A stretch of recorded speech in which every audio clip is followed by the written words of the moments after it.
Okay, hello, and welcome to Superpower Broadcasting. We're live for debate night. Tonight, we're going to be debating Israel and Palestine. We're joined by Ruka. Welcome to the show. Feel free to introduce yourself. Hello, it's Ruka. I just kind of started YouTube recently. I talk about history and international relations, usually from like a more leftist perspective. And I guess I'm here today to talk about the situation of Israel-Palestine. Okay, let's get into it. So, you are the challenger, so you get to go first. Sure. So, to understand the situation of Israel-Palestine, we kind of have to understand the root of the problem. I think fundamentally, the root of the problem is kind of the way Israel was formed. It was formed back in like 1947 without consent of the Palestinian people. So first you had the British mandate, and then you had the UN mandate, which was lobbied by for like it was lobbied for by Zionist groups, other powers like supported it. This was done without consent of the Palestinian people, and obviously conflict started from there. You had the Nakba, where 700,000 Palestinians were displaced from their homeland, and Israel today still denies the right of return. And like to go kind of skip ahead to modern day, problem is still about land. Uh, you have the West Bank, which is constantly facing settlements, like Israeli settlers going into the land, and in the Gaza Strip, the Gaza Strip is constantly getting faced with bombings, attacks. 90% of people in Gaza do not have access to clean water. There's a mass amount of food insecurity. There's just a lot of problems overall. And even within Israel, Palestinians do not like have full and equal rights. There's like a lot of problems. The solution to this is obviously pretty complicated. I think the only way forward uh, is a two-state solution. This isn't my ideal solution, but I think it's the most pragmatic. Obviously, you're going to need a ceasefire, and both sides are going to have to respect each other's legitimacy. That includes Hamas. Hamas is definitely an extreme group. I'm not going to defend them. They are an extreme group. But, we also have to make sure settlements stop, sanctions on Gaza Strip stop, and hopefully peace can like move forward. That's the only solution I really see kind of going forward. Okay. So my statements concerning the situation are fairly simple and straightforward. So Israel was formed, and upon its creation, it was attacked by its neighbors that ganged up upon it. And in its defense, it was victorious. And in doing so, it was able to seize territory, which essentially, acted as no differently than any other power has done throughout history. Israel, of course, was created as a result of basically millennia of persecution of Jews, but specifically the impetus for it was the Holocaust. And if you look into what unfolded in terms of the pogroms and genocides conducted against Jews throughout history, you'd understand their need to have a state. Additionally, going forward into modern times, then we can see that as I mentioned, well, before I do that, I'll say about the Nakba, as it's so called. It was, and this is a fact, anybody watching can research this. It was a definitive fact that the Arab dictatorships and the Palestinians initiated the conflict with Israel. Israel defended itself and won. So that's how war works. If you start a war and you lose a lot of your possessions. That's what happened to Japan. That's what happened to Germany. That's what happens throughout history. And of course, that wasn't enough. They did another war in 1967. Israel handily won that despite being greatly outnumbered. And so now we fast forward to the present time. And in the present time, we have a situation where Hamas not only refuses to recognize Israel's right to exist, but they continually conduct terror attacks. The PA and, but going back in the day, the PLO, they've also done similar on the other side of things. And what we're looking at in this situation is an existential security threat to Israel. And so a lot of Israel's actions you can understand through the lens of enhancing their own security and protecting their own people. Now, the reason why I would argue a two-state solution is basically impossible and not worth even seeking out is that you can't agree to both have a state when one party refuses to recognize your right to exist. And so it really is that simple. And then, of course, for moral reasons as well, Israel is a liberal democracy. Israel is a society that actually affords dignity to people, and regardless of many characteristics of them. And so we can't say the same about Palestine. In Palestine, they throw gays off of roofs. That's not something that happens in Israel. And so Israel is they are morally supreme, and they are also, in terms of the record, militarily supreme. So I don't see any sort of purpose or value in trying to give a state to people that have proved time and time again that they want to conduct genocide against Jews. So those are my opening statements. What do you have to say to that? Okay, sure. So first of all, your statements about the 1948 war, uh, it was not started. It was started because the Israeli government literally annexed half of Palestine and declared it for themselves. That's what initially started the Wait, war. you mean the creation of Israel? Just so we're clear. Yes, it Okay, was but formed against the Palestinian consent. so you're talking about a two-state solution, but do you acknowledge Israel's right to exist and to have a state?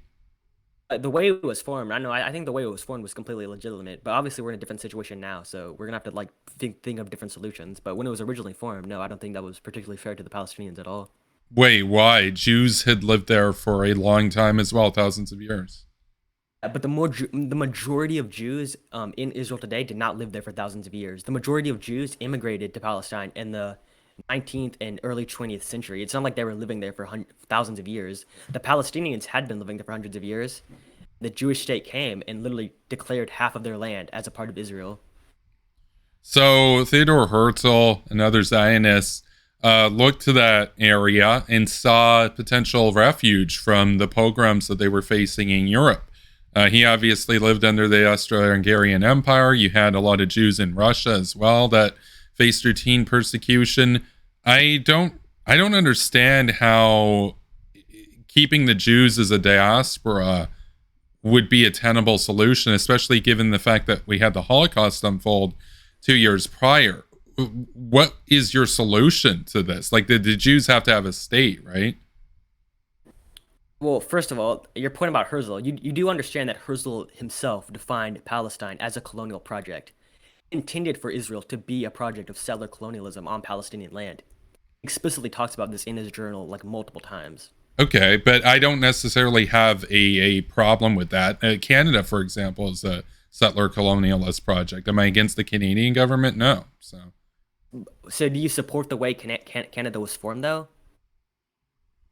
I don't support the way that it was formed. I think it was formed in a better way than a lot of the other empires out there, such as how France and Belgium and Germany conducted themselves. But, well, specifically, Belgium was notorious. But essentially, that's just the nature of how politics operated back then. And so the situation facing the Jews is actually a bit different, though, because unlike in the case of how Canada was formed, unlike in the case of how the United States was formed, the United States, well, it was formed to liberate themselves from the UK.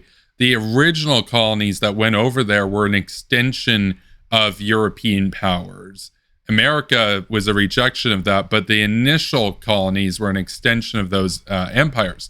Whereas, Okay, well, whereas here, there was no empire that was being expanded. It was simply about actually finding a home that you could live in and be safe, right? That's a little bit different than let's go and get gold and plunder it back for the motherland. You understand those are yeah, different yeah, of sorts of. course.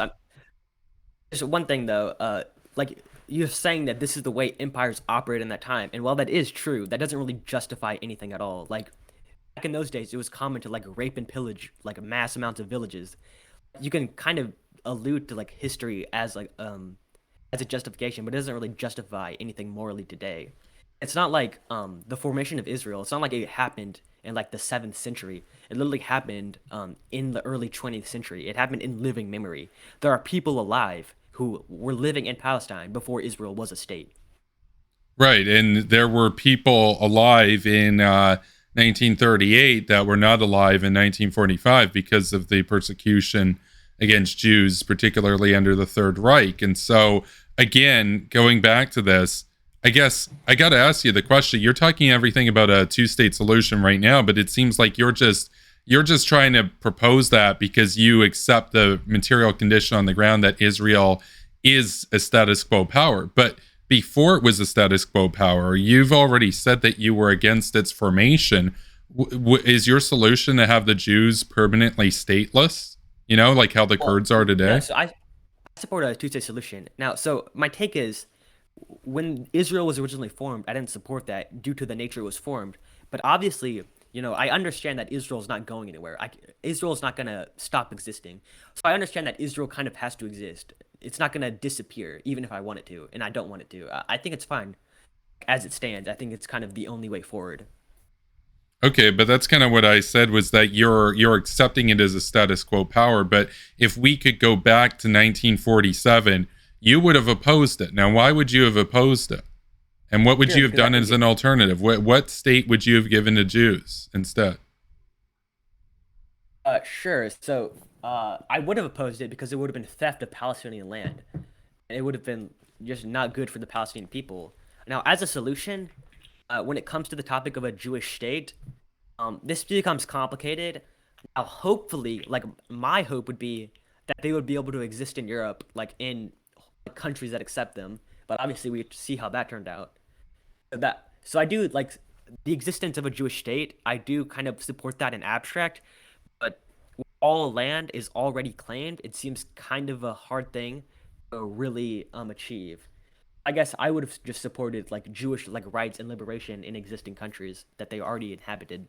So, in other words, they have an abstract right in theory to land and to protection, but in reality, let's just hope that the yoke of their oppressors decide not to program them again. So, because the thing is, you can say, well, anti Semitism is bad. Okay, but if you're not going to have a state for them to exist in, what is to guarantee that another Holocaust isn't wrought against them, right? Because if you look at the time that Israel was created, there was a very, very serious case of anti Semitism across Europe.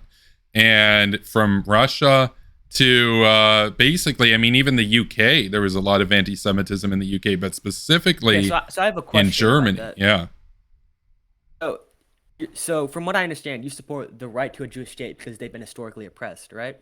Well, that as well as the fact that they basically without Israel, they'd be basically the second largest stateless people. Obviously, there are different stateless people. Kurds are the biggest stateless people right now, but I also support Kurdistan. It's not just about oppression per se. It's that the extent of the oppression that Jews faced throughout the world was unparalleled. I mean, the diaspora, which you've said basically, if we could go back to 1947, you would have kept it as a diaspora. That was an experience that resulted in the deaths of literally millions of Jews. So it's So not I have a just question. oppression. It's that the scale of the oppression is Okay, it was mass genocide, of incomprehensible. course. So let's say we were in 1960s America. Then, if like this is kind of your logic, like even further, let's go back to like the early 1900s. Would you support African Americans invading Portugal and declaring it as their own state to be free from oppression? Would you support that? African Americans invading Portugal. Okay, but Portugal. African Americans. You mean African Americans that were born in Portugal or had ancestral roots to Okay. Portugal? Like, can you explain what you mean? Because I don't see the analogy. Because Jews lived in the area that you're calling Palestine, that is known as Israel, for literally thousands of years, continuously. It wasn't just like, oh, we just plopped them in. They just spawned out of nowhere in 1947, right? So, Okay, sure. We can use another example. Let's say, like, do you think it would be okay for African Americans, like, to invade South Africa and declare it as their own state?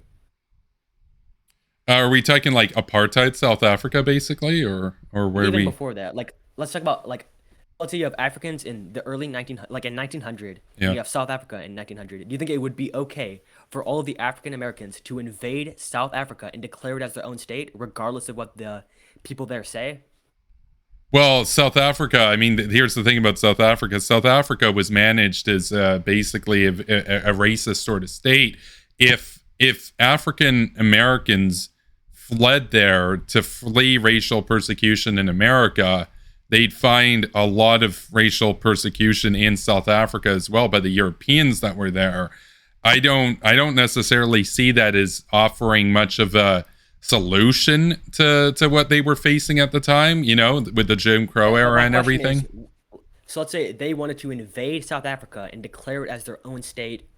Would you support that? Because that's really Well, what happened in Israel. yeah, so Israel wasn't an invasion. It was basically the international community set aside based on an ancestral claim and continuous existence of Jews that had been there for a very long time. They set it aside as a small amount of area for Jews to have as their own state, which is more than reasonable given everything that Jews had been through, especially in the Well, hold recent on. decades in Europe. And so your analogy doesn't really ring true here because African Americans, well, they had faced slavery in the past. They hadn't faced anything like the Holocaust within the last couple of decades to the time that you're giving me. Now, if you said there was an equivalent like the 1900. Holocaust in America and they needed to get out, I would agree with that. And I would say that, well, they obviously have an ancestral, if we're talking about Africans from Southern Africa and they've got an ancestral claim to be there, I don't see any problem with them returning home. I also wouldn't consider South Africa to necessarily be a state that I'm particularly sympathetic to at the time. So, Well, the yeah. question isn't necessarily like returning to their historic homeland, because what I'm saying is a bit different. It's declaring it as your own state. Like, so, for example, like let's say I'm like Italian. I don't even though I have like ancestral roots in Italy. It wouldn't. I don't think it would make sense. I don't think it would be fair for me to invade Italy and like declare part of it as my own because I have ancestral home roots. I feel like No, this no, logic. but that's not an analogy that works here. An analogy that would be appropriate would be, let's say you're here, there's a bunch of other Italians here, and the states decides that they're going to invade a bunch of countries like Canada and Mexico and stuff, and in all of their empire, they now set about conducting death camps to administer to Italians, people of Italian heritage, and they do all kinds of ancestry checks, and this is preceded by decades of ghettos and having to wear marks and everything to show that you're Italian and everything, and they wind up killing 6 million of your people. In that scenario, the survivors, if you're one of the survivors, you definitely have a right to leave and go to Italy and be Italian there, where you're not going to get killed on the basis of being Italian, right? Yeah, sure. I don't have a problem with returning to your ancestral homeland. The problem is when you like literally declare half of it for yourselves without any regard for the native population that's already living there. Well, the native So, like, population there included a lot of Jews, but okay, that had lived there well, for a only very long time. so when Israel was originally formed, about 90% of the population was Palestinian and about 10% was Jewish. But the Jewish people got almost 50% of the land. That wasn't really a proportional deal. Okay, but the rest of the, yeah, but here's the thing. So you have to have a Jewish state somewhere. The best place to have it would be where Jews have historically lived and where they continue to live. You've even admitted that 10% of the population was Jewish. The Arabs there have the rest of the Middle East, basically. So for the Jews to have a very small amount of land in the grand scheme of things is not that problematic, because as you even said earlier in the debate, you admitted that all the other land had already been claimed by other countries. And so it has to go somewhere. And so the mandatory Palestine would actually be a pretty good place to put it. I can't think of a better place to put Israel than there. And a lot of the Zionists had wanted a state in specifically, they wanted it there. They didn't want it, Well, say, it's in. They didn't want to problematic. take. They don't want to take territory from like French Guyana or from Chad. They wanted territories that they had their ancestral roots in, which was the land of Israel. Well, uh, Theodore Herzl did like talk about settling Argentina first, but he did it like later, switch to Palestine. But anyway, to the point, the reason it's problematic is because you're displacing hundreds of thousands of people, and they're not consenting to any of this. But as I said, all the land is already claimed, and like a Jewish state, I do support an abstract, but I can say that, but I also can say that I don't support colonizing people that already exist, that already like are living there, already have families there. So even the United Nations, like I think the United Nations should be abolished, but even the United Nations agreed that Israel should exist there. They actually oversaw the creation of the state of Israel there. There's a UN resolution actually. So even the liberal internationalist people that are nowhere near as hawkish as me, the UN fans and stuff, uh, even they supported the creation of a state of Israel in that territory. So when you have the international community, you literally have the UN, you have everybody basically in agreement that Jews need a home and this is a good home for them. And in addition to that, they didn't even take all of the territory. They went on to occupy all of that territory, but that was only after they were invaded by the Arab dictatorships and Palestine. So the only reason why Jews found themselves in occupation of the rest of that area was because they were literally invaded. So I mean, you're talking about an invasion, but the crazy part of it is you have the whole world agreeing that this state is legitimate, and then you've got the UN agreeing that you basically have even the Soviet Union agreed to it. I mean, even America and the Soviet Union agreed on this, and Okay, well, and then that was immediately invaded. And so you can't blame Israel for winning the war, which they didn't start. so a couple things there. First of all, I don't really care what the UN or the international community says. I think the most important people in this equation are the people that are already living there. So to like give an example, when America was originally being colonized, pretty much all over Europe was in agreement that it should be colonized. But I don't really care what the international community says. I think the native people are really what should matter most. I don't really care what the UN says about this.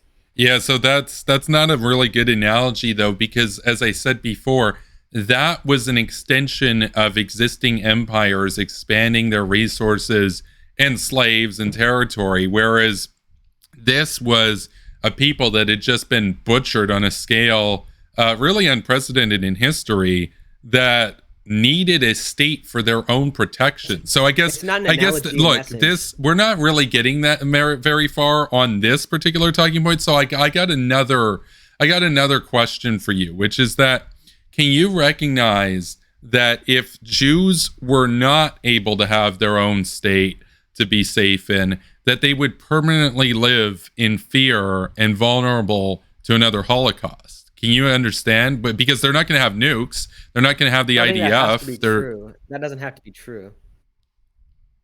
What do you mean?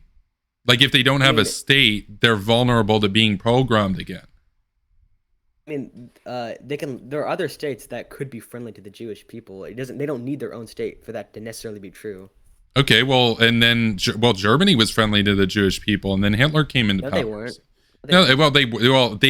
they were more friendly than they were under the Third Reich. There were lots of Jews in society in Germany in the Weimar Republic that weren't scared that they were going to go to a death camp. And then Hitler all of a sudden seized power very quickly, and then overnight they're being ghettoized and everything. So your strategy is, let's just hope that these powers out there that have a lot of Jews living in them decide not to go the Hitler route. But how is that security to Jewish people that literally just lived through the Holocaust?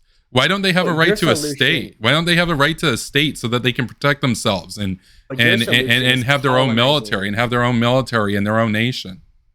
But your solution is colonizing existing people. Like Okay, but there your were kind of already solution. Hold Jews on. there. There were literally Small already amount, Jews not there. a small amount. Well, they had lived there for a very long time, like literally The thousands of majority of years. Jews did And not. you The can say majority it's of a Jews did small not. amount, it's 10%. Okay, so 10% plus all of the Jews in Europe get 50% of the land. That still leaves 50% of the land for the Palestinians that are there, which, again, you have the entire world. Like, there are very few things that America and the Soviet Union ever agreed on. Supporting Saddam against Iran was one of them, and supporting Israel's creation was another one of them. Those are like one of the only, or two of the only times that they ever saw eye to eye on anything. And we got a case where even the UN agrees that Jews need a state, and we're going to give them half of this territory here. Again, it's a very small amount of territory. I mean, at the end of the It's not a day, small no, at amount. the end It's of not the a day, small. no, it's a small amount. At the end of the day, a few people having to move a few kilometers over is a little bit of a less sacrifice than the literal Holocaust. So, Oh, hold on, hold on. What do you think the Nakba was? Do you think it was like a couple of Palestinians moving over like peacefully, just like a couple kilometers? What do you think happened during the Nakba? well, you can call it the Nakba, but basically the United Nations declared an amount of territory set aside for Israel that was established, and it was established as a state that was for like it was a state explicitly to protect Jews, right? And that had all the historical context of the Holocaust that just preceded it. It had widespread global international legitimacy, and people that weren't of that category, some of them, yeah, they had to leave. They had to leave. But again, I'm telling you that this is a very, very, very minor inconvenience compared to what Jews went through just 2 years prior. A So minor if I said to inconvenience. you, would you rather have to live through what you're calling the Nakba, or would you rather have to live through the Holocaust? What would you prefer? You'd probably Obviously, every time say that you'd rather the Nakba. You'd rather have so to the leave. Holocaust is You'd the rather most have to extreme. leave. You'd rather have to leave a little bit of territory than literally have your family get gassed to death, right? That's kind of the So the difference. Holocaust is the most extreme example. That doesn't really prove Oh, anything. That oh, doesn't whoa, make the whoa, whoa, Nakba okay, good. but you can say it's the most extreme example, even if it was literally the only case of persecution against Jews in all of European history, which it wasn't. I mean, we can talk about all kinds of pogroms, but even if it was the only case that I could point to, even if it was the only example, the Holocaust alone would justify the creation of a Jewish state. Just the Holocaust alone Oh, would so first, justify a just state for something I need to say on the Nakba. Jews to be safe in their own land and to secure their own people's existence. So, So first of all, the Nakba was not just them like peacefully moving. There was multiple war crimes like committed against the Palestinian people. Like okay, according to you're talking multiple about war reports, crimes. War crimes happen both ways, though. There was a lot and of that doesn't justify a anti-Jewish. single thing. Well, It doesn't no, justify a I'm not. single I'm not thing. justifying it. I'm saying you have this very Well, you are one-sided trying to. narrative, which I find funny. I gotta say, I find it interesting how when you introed yourself, you considered yourself to be a leftist, and so that can mean a lot of different things. But here you are siding with basically a people, not so much a people, but a group where their leaders aligned with the fascists during World War II. That's a fact. You can look into it. I Hitler literally was said I didn't close. support Hitler Hamas. was I don't know if you were close to a listening to lot that of discussion.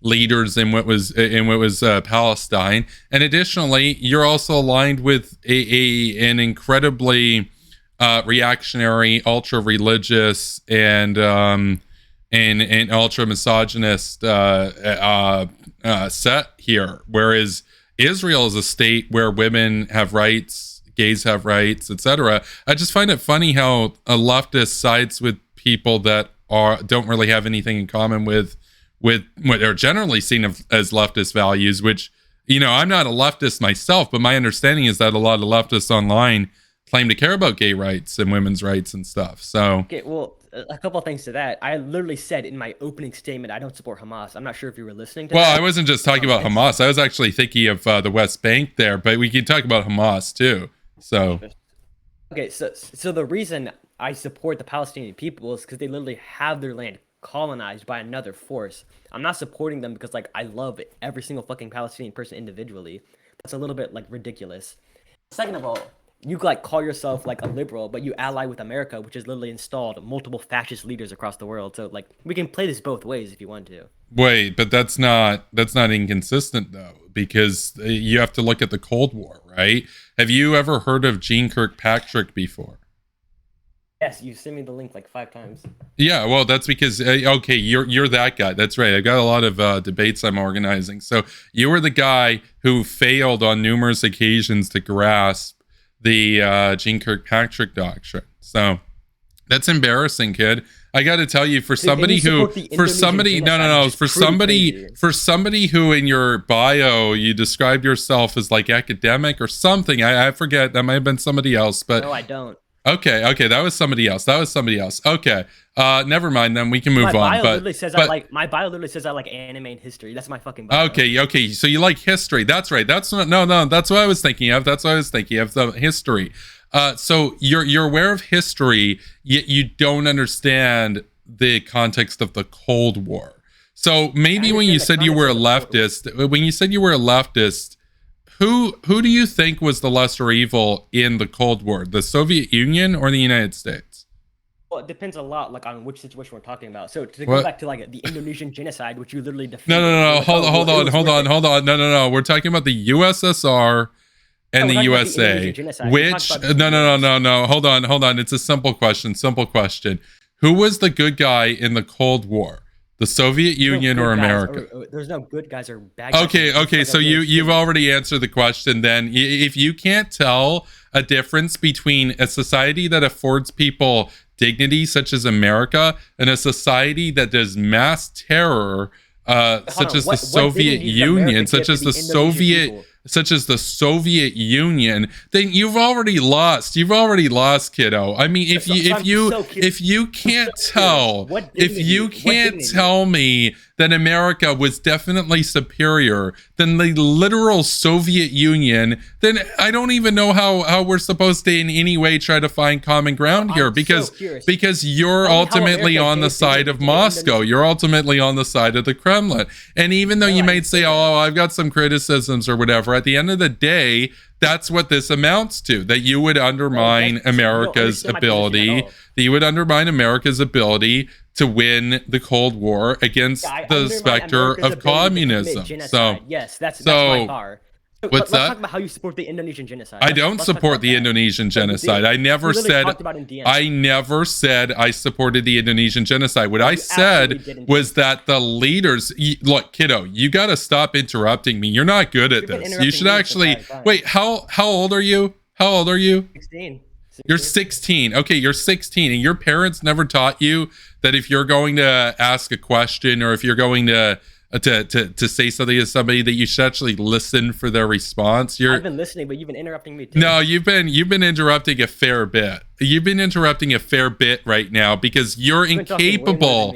You're utterly incapable of grasping a relatively simple concept of Jean Kirkpatrick, which is ultimately that there's a limited amount of force that we have in the world. We face an existential threat, and in a world that we didn't choose, we therefore have to work with some bad actors against worse actors. That concept goes over your head, and that's sad. Now, there is some hope for you, which is that you're 16, and that hopefully within 10 years, you'll look back on this with a lot of cringe and be like, oh yeah, I guess I understand that now after you study this a little bit more. But it is ultimately unfortunate just how disconnected from the reality of the world you are. I mean, you said earlier that your solution for Jewish people's security was that you would hope that the European powers didn't do another Holocaust. Well, I got news. Hope and feelings are not good enough when it comes to securing a people's existence. They're just not good enough. You know what it is? A military and a state. So I guess genocide would be your solution then, because you seem to support the genocide. What? Genocide against Jews? I've literally said that the reason why Israel was legitimate, and the reason why you had everybody from the literal Soviet Union to America and the United Nations agreeing on it to exist, was that it was clear to literally everybody besides the Nazis and some fascists that Jews needed a state for their own protection and survival. And the fact that you can acknowledge that in abstract, but you wouldn't give them one, actually makes it worse, because at least a fascist, at least a fascist would be honest in denying the Jews a state, because they would say, well, I hate Jews. That's what they would say. Whereas for you, you claim that, well, no, anti-Semitism is bad, but then you're not going to offer any real concrete state to them to be secure,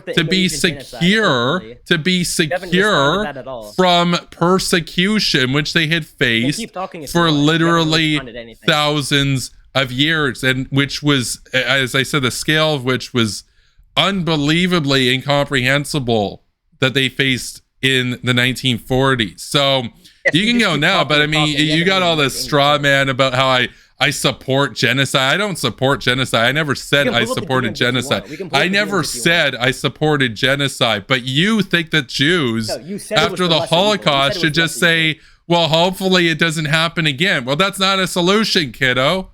Unless you're a fascist. We can look at the DMs. You literally said the Indonesian genocide was the lesser evil. So I'd like you to justify that. It'd be really so a lesser evil is evil. I say it was a lesser evil compared to what the Soviets were doing. You want to talk about the scale of genocide? So the Soviet Union killed about 60 million people in their own. Can you shut up and actually let me answer your goddamn question? So if you get, well, you asked a question, kiddo. So to answer your question, the Soviet Union killed about 60 million people. But if you look at the legacy of how their tentacles spawned throughout the world, and how they armed Mao, and Mao killed upwards of, depending on how you want to calculate it, anywhere from between 40 to 100 million people. Then you've got all the communist dictators across the Arab world and into Africa and into Latin America. We're talking about a death toll attributed to communism that's well north of 100 million people. And so if we're talking about 100 million people versus a million is the lesser evil in that situation. Not to mention the threat that the Soviet Union had upwards of, at the time, about 30,000 nuclear weapons pointed at the United States. So the United States, not having all of the power in the world, not having all the territory in the world, had to work with actors against communist actors. And one of those actors was the regime in Indonesia. The regime in Indonesia was actually for the United States in the Cold War.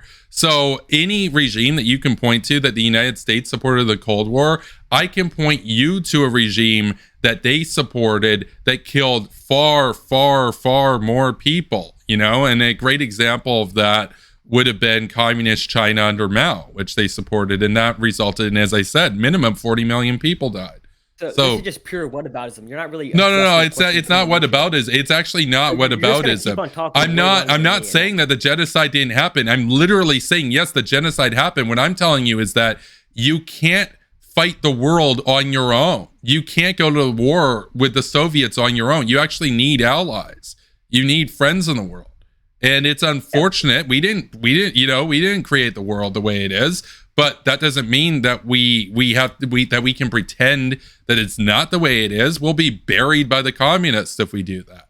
You would have had America allying with nobody outside of Western Europe. Well, guess what? Soviets would be happy to take Indonesia then. They'd be happy to work with Suharto if you didn't want to, right? Indonesia wasn't even under Soviet control.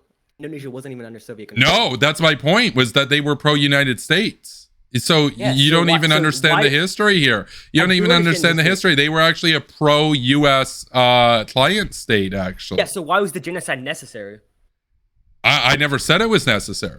No, you're telling me it's a lesser evil, so explain No. It's the Indonesia is a lesser evil compared to the communist bloc.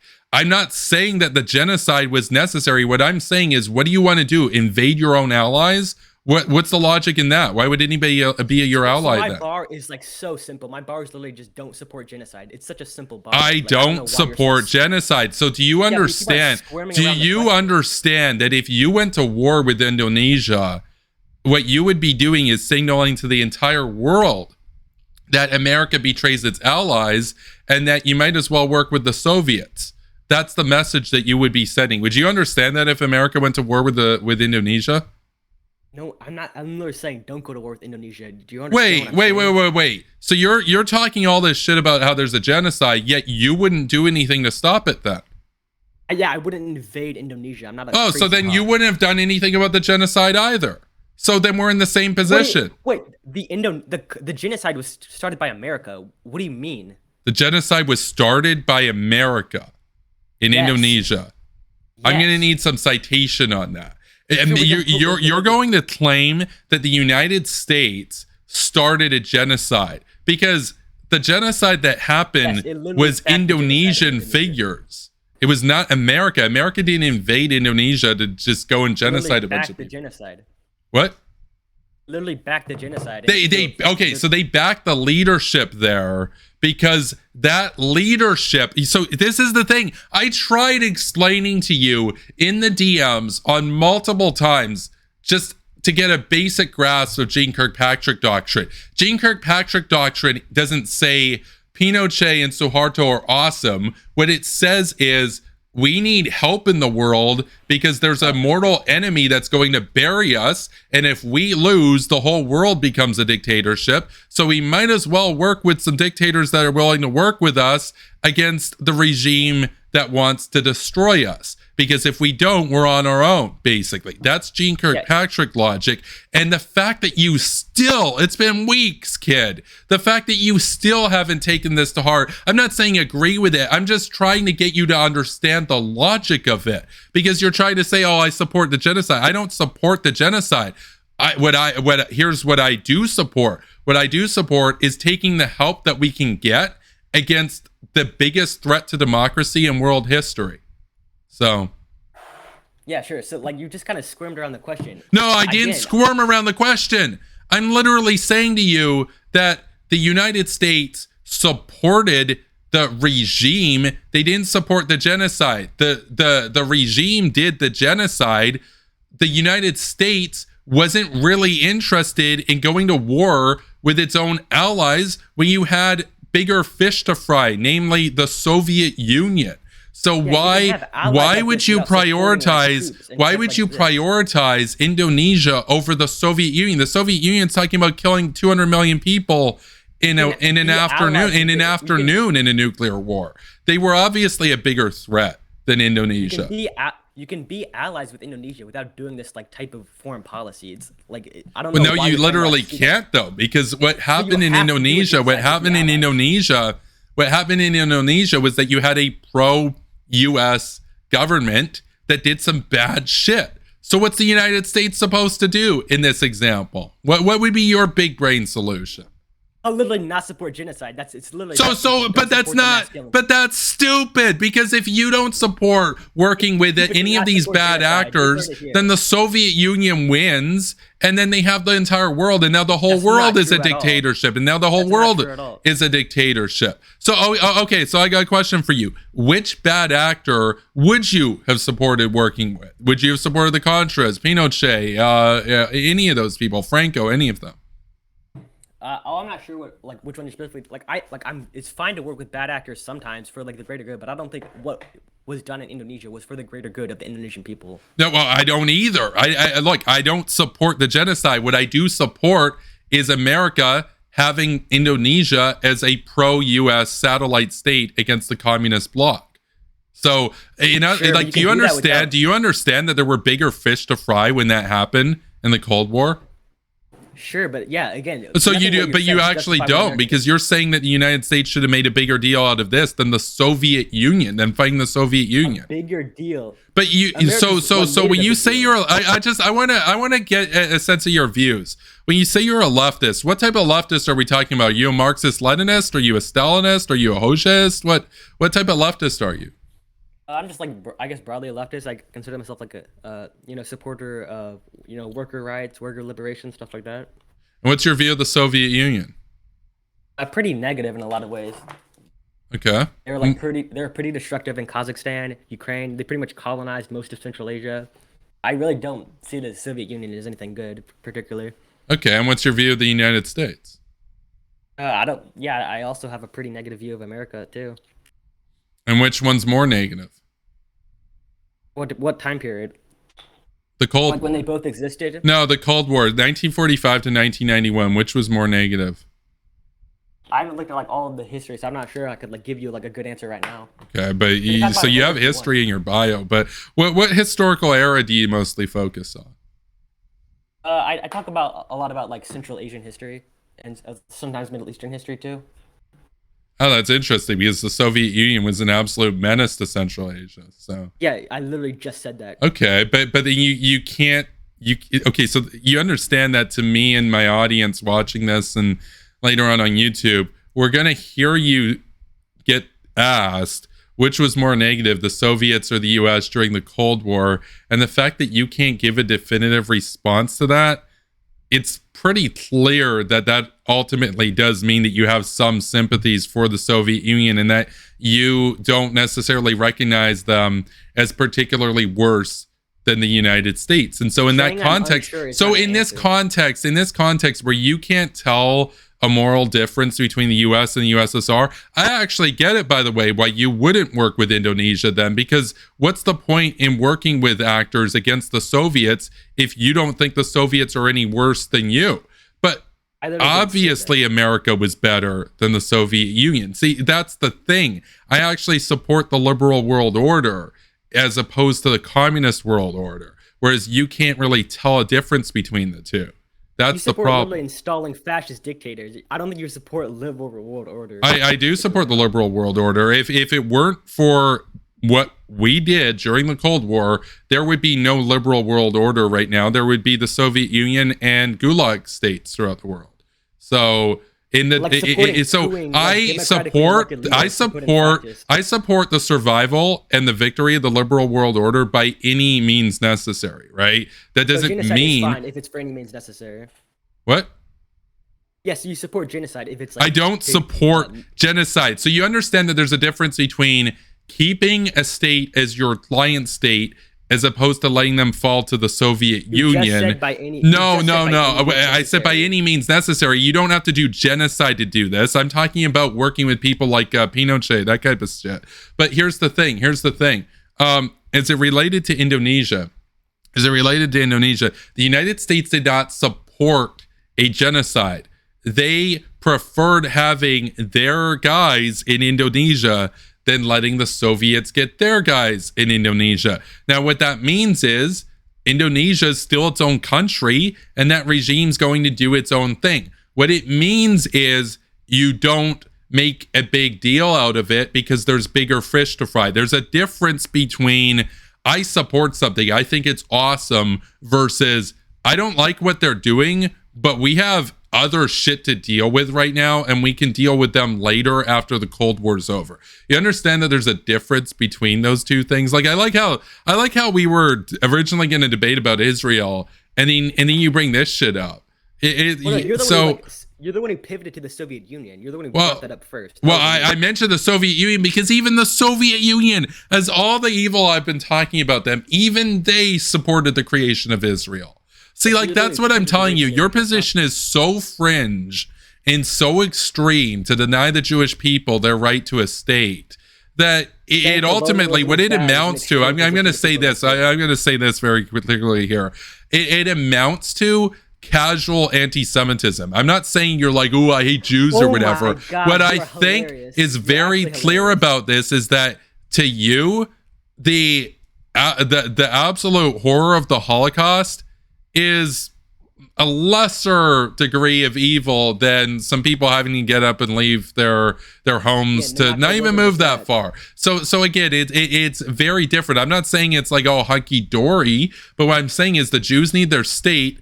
Anywhere that they're going to be, people are going to have to move. You might as well you're a have them casual genocide where there's supporter. already a Jewish population, where Jews have lived for thousands of years, where you've got a Zionist movement which has a long track record of advocating for a return to Israel, to the Israeli homeland, right? To Israel as we know it today.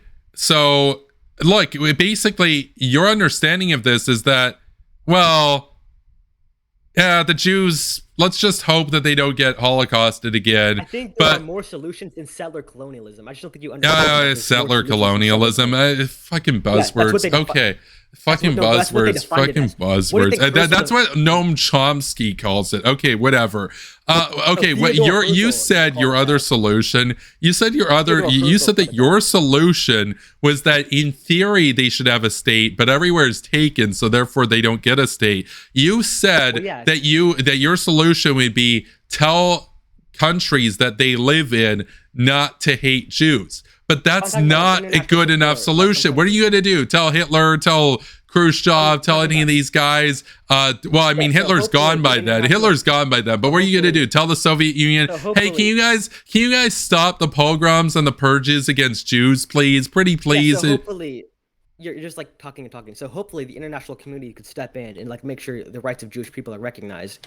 I understand that there are more solutions in like settler colonialism and occupied land, and this isn't my buzzword. It's literally how Theodore Herzl described it himself. Occupied land. You even admitted Yes. 10% of the population there were Jews. So there was Jewish land. After A Jewish lot of land- that was Jewish land, dude. Jewish people How do said you it was think they Jewish came land. to the borders 50% of it was anyway? Jewish Because if it was just 50-50, the borders literally would have been, left, right. It wouldn't have been so intricate. It was intricate based on territorial claims. There were Jews that had lived there. You even admitted that there were Jews that- that again, had that's not lived there justifying for anything. thousands of years. So your most of them, not most of your problem is that some people had to leave their homes. Okay, well, I got news. A lot of Getting mass exile. Had to leave their homes when the Nazis forced them into ghettos, and 6 million of them died just 2 years and a few years before that. Before the creation, of Israel. And so what I'm telling you is that there are different degrees of inconvenience. There's, 6 million of my people just got killed versus, I've got to move to a different area now. That's a little bit different. That's a little bit different, dude. That's a little bit different, dude. That's why I say that what you're engaging in is casual anti-Semitism, because you're ultimately diminishing the absolute dire need of the Jewish people more than any other people, by the way, even more than Kurds, more than any other people, to absolutely necessitate their right to a state and a military to protect themselves. Because a huge percentage of their people had just been wiped out. So that's why I say that you're engaging in casual anti-Semitism right now. I'm not saying that you're like Adolf Hitler, who's like all out to get Jews. I'm just saying your lack of ultimate empathy for the Jewish people and your lack of serious solution for the Jewish people is ultimately casual anti-Semitism. That's what it is. That's what it is, dude. Why do the Palestinian people have to be punished for this? Like, why can't you? So it's not a matter of punishing Palestinian people. I'm literally explaining to you right now. Jews also lived there. Jews also lived there, dude. In a small amount. They didn't. Okay, yeah. And then you literally had the Holocaust and all manner of pogroms and persecution for thousands of years against Jews, and your literal solution is they can stay as a diaspora, and let's just send stern letters telling these leaders not to do anti-Semitism against them. Your solution is not a practical solution for Jewish security. Your solution is not a practical solution for Jewish security. You're not letting me explain anything. You're just trying to feel so much. It's not just like sending stern letters. Like I do support like strong international support for the Jewish people. I just don't think settler colonialism against what international support? What if not Israel? What? I want to know detailed. Oh, let me finish. Oh my God, please, will you let me finish? Yeah, go. Okay, yeah. So places like hopefully like places like America and Canada could offer refuge to the Jews, and like if they were like more supportive of them.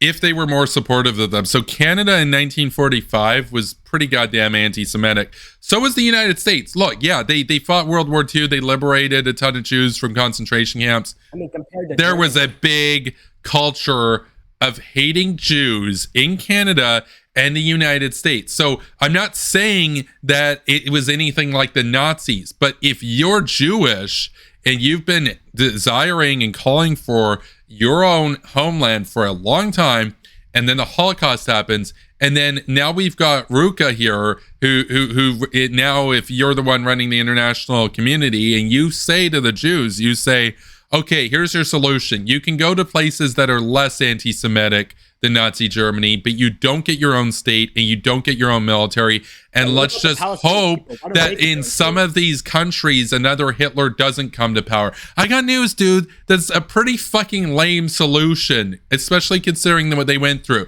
Why? So why can't the Jewish people have a right to their own state and their own army to defend themselves? Why can't they have a right to be a people in their own land? Why can't they have that right? Why don't the Palestinian people have a right to be a people? They do. They literally had 50% of that territory was offered to them under the terms of this. And then what do? They fucking invaded Israel, dude. They started the war. They started the war, and you brushed over that, and you call it Manakba. I mean, come on, dude. They started the war. They literally invaded Israel. They got half of that territory still, and Israel. In Israel, of course, as I mentioned, about 10%, which you admitted of the people that were already there were Jewish. So it's a differential of about 40% population per territory. Not that big of a deal compared to all the shit that the Jews had gone through after all that time. So my question to you is, why don't the Jews have a right to their own state so that they can actually be safe for once in history? Why don't the Palestinian people have a right to their own land? Well, they did. They were literally given a state under this. They were given half of that territory. They were literally given half of that. Well, it was Jewish land too, though. So at this point, we're literally just going back and forth. I actually don't see anything more productive coming from this. We normally like to keep these under an hour and a half. We're basically at a point where we're going to wrap this up right now. So feel free to make your closing statements. Sure. I just think this logic has been really funny the entire time. I don't know. This has just been a very weird discussion. You've been pretty much talking over me the entire time, so I don't really have much more to say. Okay, yeah. So I was not talking over you the entire time. We had a heated back and forth for about 20 minutes of that, and that's what happens sometimes in these debates. And so I think it's very clear. I think that that to the audience watching right now, I think it is pretty clear based on this that my opponent, well, not any sort of outright, mask off sort of anti-Semite, rather is somebody who would simply say, well, let's hope for the best. We know you've been through the Holocaust. We know you've been through pogrom after pogrom. We know you've been through persecution after persecution, but you don't get your own state. In theory, we'd give you a state. We'd sure love you to give you a state, but everywhere's already taken. So even though you guys have been living in Palestine for a very long time, you also don't get a state there either. So here's what we're going to do. We're going to tell you guys to go to Canada, go to America, go to the UK, go to France, and let's just hope that another Hitler doesn't come to power in any of those countries. And sure, they're anti-Semitic in their culture and whatnot right now, but hey, maybe in 2020 they won't be so much. So we'll have guys like Vosh that like Jews and stuff, and you can have your grandkids grow up pretty safe, maybe. But maybe one of them sometimes, maybe there is a fascist that comes to power. Who knows? But you can't have your own state, you can't have your own military, and sure, it might be anti-Semitic, but at least it's not as bad as Hitler, right? So that was my opponent's solution. That was my opponent's solution to the Jewish people. And that is woefully lame and unacceptable. And my international community isn't going to do too much once another Hitler comes to power. So that's not much of a reassurance. Now, it is clear, based on the historical record, that Jews being able to have Israel has been an absolute victory for their survival. And who knows what would have happened if they were not able to have their own state. And so thank you to everybody for watching. And I will see you in the next video. So be sure to follow and subscribe over on YouTube.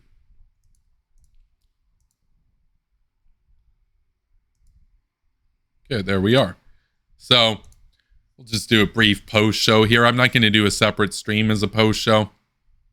Oh man, that I mean, he lived up to the pigeon that I put as his icon there. Arthur made this cool pigeon icon, and he made other icons too, but I always find myself using the pigeon ones because you always get those pigeon vibes from these people. Like I knew going into this debate, right? I knew going into it a while ago that he was incapable of understanding simple logic with the Gene Kirkpatrick stuff, and so and now you know I see what's gone on in terms of in terms of all of all of this, and so it's we got somebody here who doesn't really like my beard as long as it is. Okay, I mean I'll debate you on that. So I like to debate people. So God, this was such a basic debate though, such a basic debate. Like you could tell in the first couple minutes when he said that, well, there was an invasion, he was talking about the creation of Israel. I'm like, no. The invasion was the 1948 war, right? They literally started the war. And so I think there were two very disappointing parts of this. The first one was he says, in theory, Jews should have their own state, but everywhere's taken, so they can't have one. It's like, yeah, so you can't make an exception to that rule given what just happened in Europe 2 years prior. You can't do that. No, he said it was illegitimate. He said the United Nations and the entire international community agreeing on this. He's like, well, I don't care. I don't care that the whole world agrees on it. Like at that point, dude, you're fringe and cringe. You're a clown. Like when even the Soviet Union and America agree on something and you're on the other side and you're like, no, you might be fringe at that point. What else was there? I mean, he brought up the Indonesia stuff. As if to imply that in any way I supported what happened in Indonesia. I didn't support what happened in Indonesia. I was making the point that there were bigger fish to fry at the time. And what message would that send if America invaded Indonesia instead? Then who would ever work with America again if they just invade their own allies? But then, he really did take the mask off.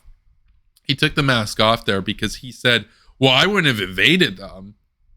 And then we're like, oh, so you actually wouldn't have done anything either about this. So cool virtue signal, bro. And he's like, well, no, I wouldn't have supported it. I just wouldn't have stopped it. That's what he's saying. And it's like, oh, well, because I'd like to stop it. It's just we had the Soviet Union to deal with. But for him, he obviously, that was the other disappointing part. God, there was so much of this that was just disappointing. I mean, come on, leftists, do better. Do better. When he introed and said that he's a leftist, that shouldn't mean Soviet apologetics. That shouldn't mean that. But that's often what it does wind up meaning. And he'll say, well, no, I was against the Soviet Union. But then you ask him, okay, which was worse, America or the Soviet Union? And he's like, I don't know. So that's Soviet apologetics. If you can't tell the difference between the liberal world and the communist world, then you're lost. You're totally lost. Now, my hope for this kid is that he's young and that by the time he's my age, he also realizes that, a lot of this edgy fringe and cringe, as I said, casual anti-Semitism, and I stand by that. I'm not saying like he's purposefully, intentionally anti-Semitic. I'm just saying that given the Holocaust, given everything that's happened, given all of that, and to still say, oh, Jews don't have a right to their own state. I mean, I really wonder if he would say that if it was his people, that's what I have to wonder about. And I think a lot of people would wonder that as well. So I think a lot of people, yeah. So, I mean, it was disappointing. It was definitely a disappointing performance tonight by Ruka. So that's about all I've got for you here. So thank you for tuning in. And like I said, if you want to support me, check me out over on Patreon, Ko-Fi, and be sure to subscribe here and follow me on YouTube as well. And you can also follow me on Twitter at Kevin Castley if you'd like to set up a debate with me. That's how we organize debates. You send me a DM and we work out a time that works for the both of us. That's the protocol. Some people don't want to go through the protocol. No protocol, no debate. So you want to debate, you got to go through the protocol. So yeah, have a good night, everybody. Take care. Stay based. Keep on rocking in the free world.